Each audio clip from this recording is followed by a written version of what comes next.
રામ રામ, કેમ છે? મજામાં? તો મિત્રો આપણી રીંગણીમાં છે ને પાણી હાલે, ખાતર ને બધું યાદ થઈ ગયું. ગોટ કરી લીધી હતી, પારી સડી ગઈ હતી, પછી ખાતર નાખ્યું, આ રીતના હરિયા કર્યા અને રીંગણી છે ને ફીટી પડી ગઈ. પછી આજ મૂક્યું પાણી, એવું કંઈક છે ને આગળ ફેરકી દેખાય, પલગમ પ્રકાશ પડે આ રીતની છે. એટલે જો ઉપર પીડ્યા પૂરા છે, વારના પીડ્યા.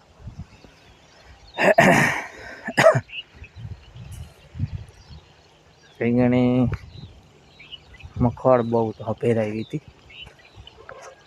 પછી જે પાણીની બ્રેક મારી હતી થોડીક, ત્યારે પછી કોઈ કરી અને પારી કમ્પ્લીટ કર્યું. આજ ખાતર બે જાતનું નાખ્યું, પછી પાણી હાલો આપણો ભરાઈ ગયો ક્યાં